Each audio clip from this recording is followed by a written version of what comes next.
All right. What do you think my flag planting, or what team, or what do you think? Where do you think I'm going with this new declaration I have here?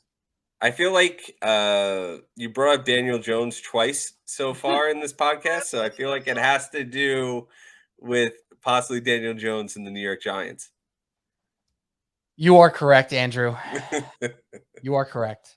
This has to do with the New York Giants and what I believe will be a very bad season for the New Mhm. York Giants. Now, does that mean that this season is going to be completely useless? Perhaps not.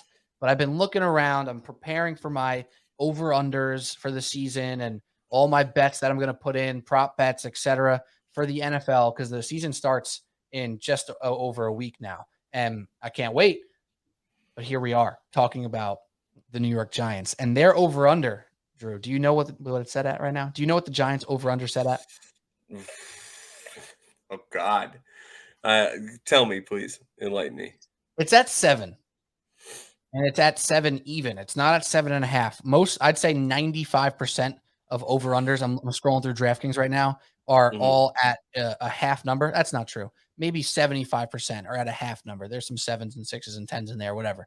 The Giants are at 7 regular season wins for their over under. And it's now time for me to take that flag and jam it in the ground and bet the under on the New York Giants, because I cannot fathom a possibility, Andrew, for the Giants to win 8 games. You're telling me that this team, with basically no wide receivers right now, outside of a rookie who's unproven and a second year player who's played 4 games in his career, Hmm. nobody's healthy. Kenny Galladay is a shell of himself. Sterling Shepard's coming back from injury. Colin Johnston, who is sneaking up for a spot, Achilles out for the season. It's Wan'Dale Robinson, Kadarius Toney. That's it right now. Maybe the guy David Sills, who's actually looked really good in the preseason. That team is going to be able to score points. The offensive line is maybe better, but it's still not good. It's still probably not average. And Daniel Jones is the quarterback who's thrown less touchdowns in his second and third year combined, the less touchdowns in those years combined versus his first year as a quarterback in the NFL. 8 wins is an impossibility for the New York Hmm. Giants. At absolute minimum, you are pushing and getting your money back because they're going to go 7-10. They are not winning 8 That's games. that's a best case scenario, 7-10. That is the best case scenario for the New York Giants. The defense is okay. They have some new blood in there. They have Thibodeau. They have some players on defense. They got Adoree Jackson, new cornerback. Yeah, sure, it's all nice.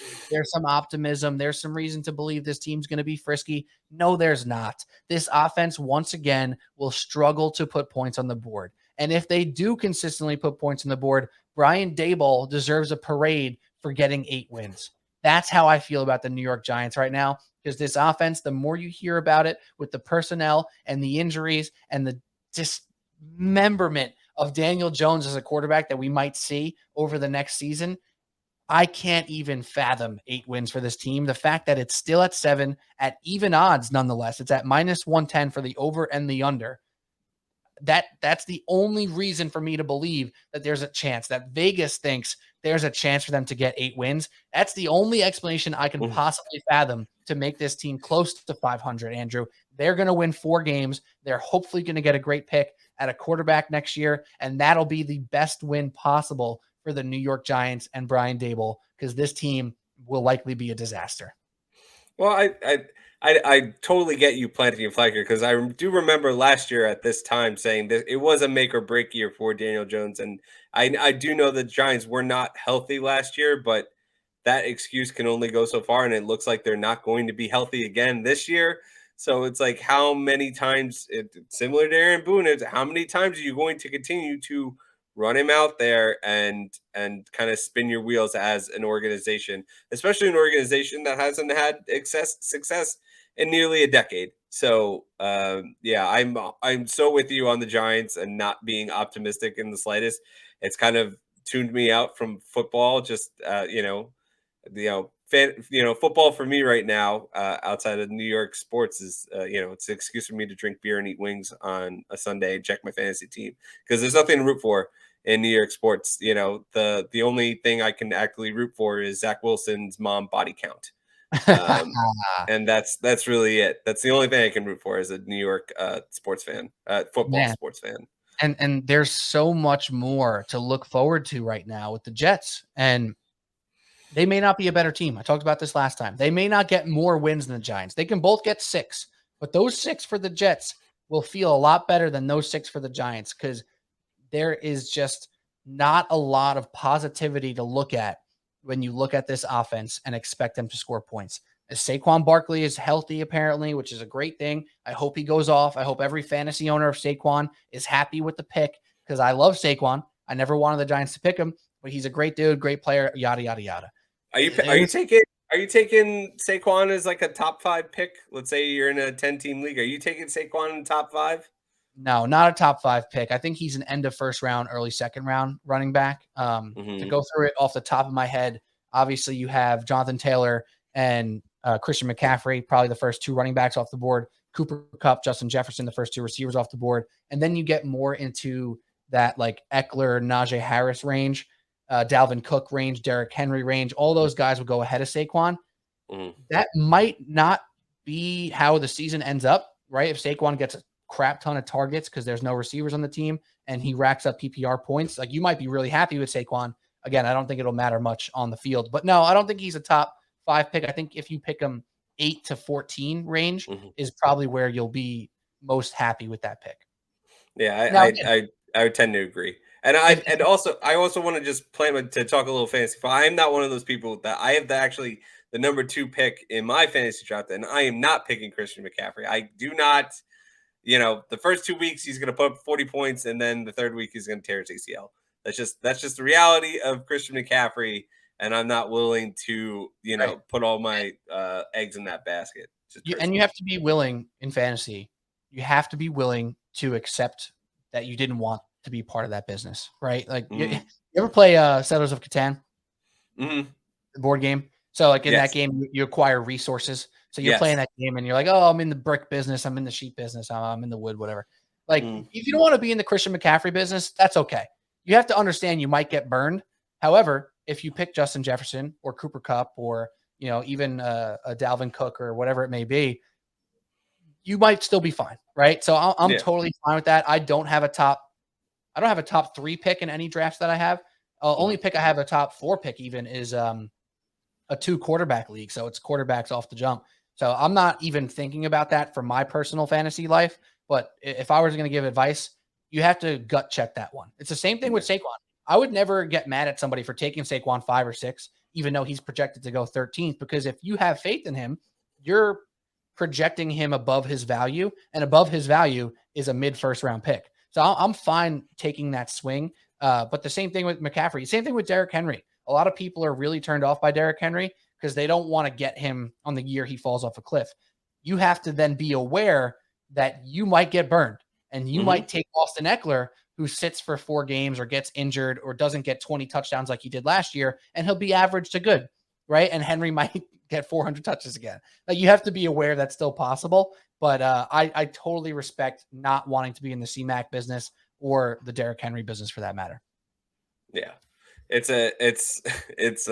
tough. And like I don't know, for fantasy, like I feel like this is gonna sound completely insane, but I'm very much a vibes person when it comes to fantasy football. Like if I don't feel like Christian McCaffrey might be the move to make, but if I don't feel good about it, if like the vibes, if I just like not confident in it, like I hate making a pick and saying like this is what the computer tells me to draft the best available player, and then I feel like shit about it afterwards. Like I need to feel good about the pick. The vibes need to be right for fantasy for the make believe football that I'm Yeah. going to play this year, my friend.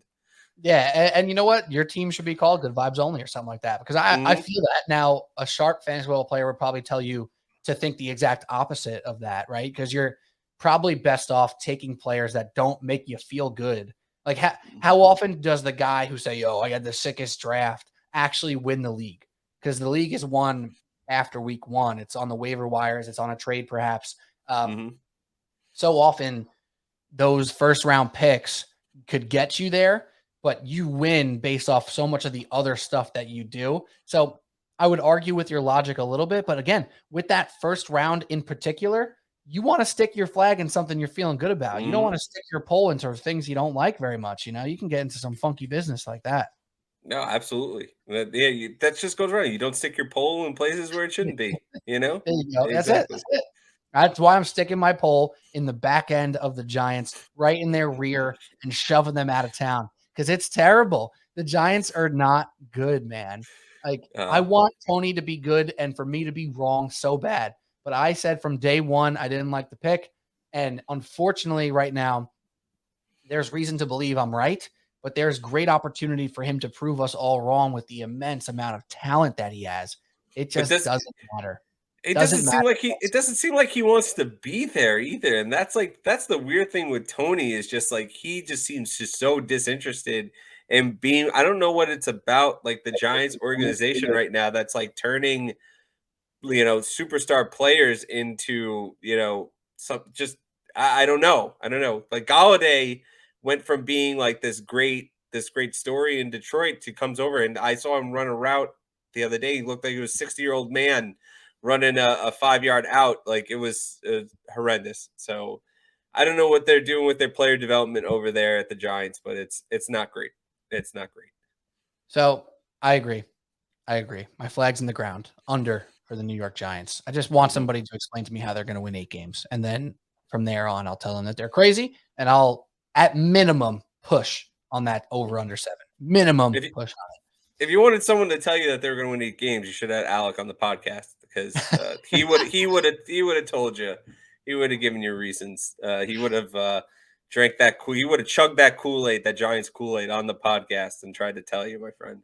right in front of our own faces. All right. Let Hmm. me ask you a couple more questions here from a fantasy perspective. I want to ask you about a quarterback situation here because it's actually a combo. It's a combo situation here. So Patrick Mahomes is still projected as a top 3 or 4 fantasy quarterback, right? However, if you look at all his receivers and all his people around him, outside of Travis Kelsey, nobody is getting any hype, any love. Maybe Juju. You got probably 1 or 2 guys in every league are pro Juju right now, which is fine. But Andrew, if I could do math here, if Mahomes is going to be a top 3, 4 quarterback in fantasy football, you would imagine that more than just Travis Kelsey uh, would do well as a receiver here, right? So if I told you that Mahomes is a top 4 fantasy quarterback, is there a particular Kansas City receiver that you want to stake some of your claim into? Is it McCole Hardman? Is it the new rookie Sky Moore? Or may it be Juju Smith Schuster? Because if you think Mahomes is going to be good still, you have to think other people on this team are going to be good. Do you want any part of that business? Do you feel good vibes with the Kansas City Chiefs? Maybe that's the question. How do your vibes check with the Kansas City Chiefs, Mahomes, and the talent around him? I mean, if it's gonna be someone, it's gonna be Juju Smith. I mean, he's the only guy with any kind of pedigree, and obviously he was a number one ish wide receiver in Pittsburgh. So you have to think that he's the guy here. And I'm just looking at fantasy rankings right now. If you want to take any guesses on, so Juju Smith is ranked the 24th receiver right now in a PPR league, according to Yahoo Sports. You want to take any guesses of the 3 guys that are behind him, and the 2 guys that are in front of him? So he's 24th. 24th. Okay, so that means just outside of wide receiver 2 range. Mm, Is it like Hollywood Brown, Marquise mm-mm, Brown? mm-mm. You Uh, got is DK Metcalf? Is 20, that where DK is? DK's 25. Okay. So that's the DK Metcalf range, which is the opposite of the Mahomes theory, right? Yes. Where Mahomes is going to be good, right? He's got to throw to somebody. Mm. Metcalf is good. Somebody's got to throw him the ball. Yeah, Uh, that I don't get. Like, is Geno Smith gonna be? He's good. They're that confident in Geno Smith to throw the ball to Metcalf. Like, I'm avoiding Seattle wide receivers like they're the plague. Yeah, is it like Brandon Cooks? Who Cooks else is is around there? Cooks is 22. Gabrielle Davis at 23. Jerry Judy, Denver, 27. Which Mm, is funny because obviously Wilson's in Denver now, and then Elijah Moore of the Jets. I love Elijah Moore. I hope he has somebody to throw him the ball this year. So my question about that is like when you're going through your vibes and you're on the clock and that clock ticks fast sometimes, and you're looking at Jerry Judy and you're looking at Juju Smith Schuster. I don't know how you feel better about Juju other than the fact that he has Patrick Mahomes, right? So it's Mhm. a very weird thing here with the Chiefs this year that I don't know if I want to be in the business. Now, Yeah, I never have had Mahomes as a fantasy quarterback because I don't typically reach on quarterbacks. I wait and get Kirk Cousins or some shit later down the road and stream if I have to. That's just kind of my philosophy. yeah. But I don't know if I'm feeling the Chief business this year. Even though I do also feel they're going to be a good team. It makes no sense, but that's the vibes. That's the vibes I have. Yeah, I lucked out and got Kyler Murray late last year, and he was great. And then I was able to trade him Ooh, good play. Before the Call of Duty game came out, and traded him mid-year. And was able to get upside wide receiver and running back. So that was a great trade on my end. So any guy that has to get a Call of Duty video game clause in his contract that was taken out, but originally in there is cause for concern on my end. But to answer your question, yeah, I don't think being in the Kansas City wide receiver business is something that I would be in. Obviously, Kelsey is going to be the one that's going to benefit the most from all those targets, and kind of be the number one option. He's going to be, I think, Kelsey's like a top 10 pick, perhaps, because the amount of targets that he's going to get from Mahomes.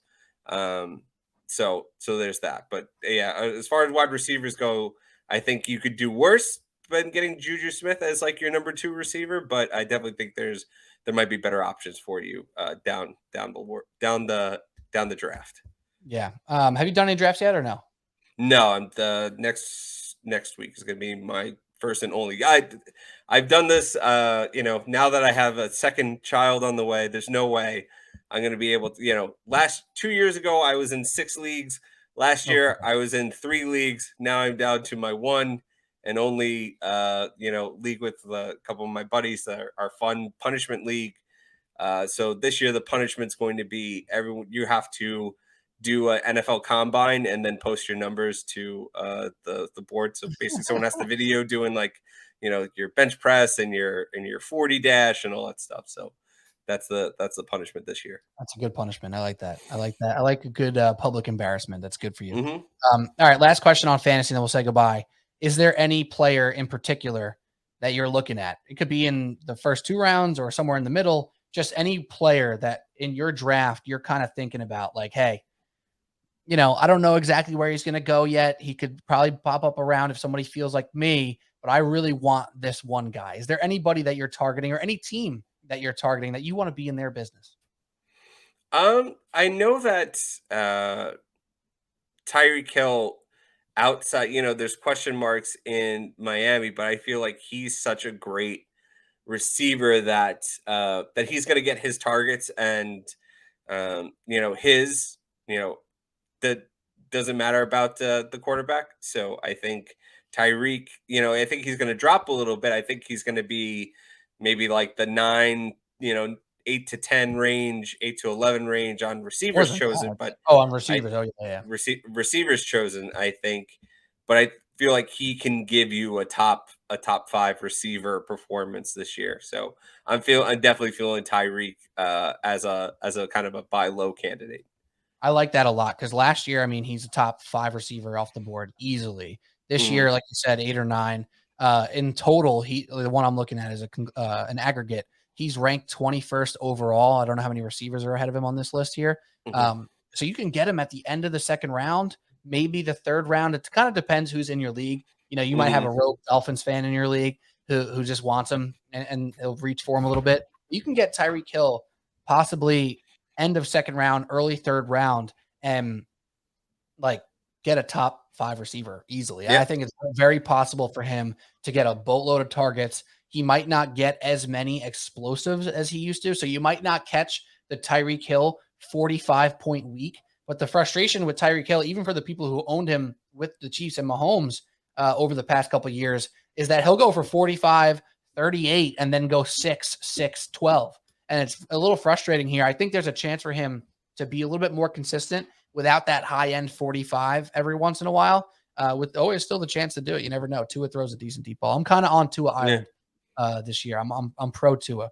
I like that. So I think one guy, I'm going to do two here for you. One's a little bit on a lesser extent. Just somebody who I'm kind of very interested in here. And believe it or not, this receiver has his best quarterback situation ever. And it's DJ Moore. DJ Moore of the Carolina Panthers has had nobody's thrown to him. Old and washed Cam Newton, Sam Darnold, Teddy Bridgewater, like just garbage throwing him the football and still putting up 1,000 yards a year. Baker Mayfield, maybe not the biggest upgrade at quarterback, but an upgrade nonetheless. And DJ Moore might be the best receiver that Baker's ever played with, because I think he's better than Jarvis Landry. I think he's better than the version of Odell that Baker played with. So DJ Moore in that third, fourth round range, I'm very happy to go after him. And my last one is I want to be in the Denver wide receiver business. I want to be either I have 5 leagues, by the way. So I'm the opposite of you right now. I want to whittle it down. I guess I need to have a kid. So I'm in 5 leagues. I will have Judy and Sutton at least 1-1 at minimum, because there's a chance that both of those receivers are wide receiver 1s, if not both wide receiver 2 at minimum, because Russell Wilson has carried 2 wide receivers many times before, most recently Lockett and Metcalf. I think he can do very similarly here with Judy and with Sutton. So I will definitely have a Judy Sutton presence on some of my teams, if not multiple of them. And I also, and if I can, there's one more guy that now that you were talking about, that I'm thinking of as well. I'm very much in the Tony Pollard business. I think this is going to be finally the year where he overtakes Zeke as the main, maybe not the main focal, running back, but I think he's going to get so many more pass catching opportunities where I think, like, towards the end of last year, even when they were both healthy, like, you could start both Tony Pollard and Zeke and get like a good week out of either your flex or your second running back. So they're very much in the Tony Pollard business, and I feel like he's going to be continue to be more the focal point of the Dallas offense, and continue to be a big part of their pass catching game. So I expect big things from Tony. Yeah, I like that one a lot, because he like you said, he'll have standalone value. I think he definitely will. And Zeke was underrated last year. He got a lot of crap for being looking so slow and just not looking like himself, but he still put up decent numbers.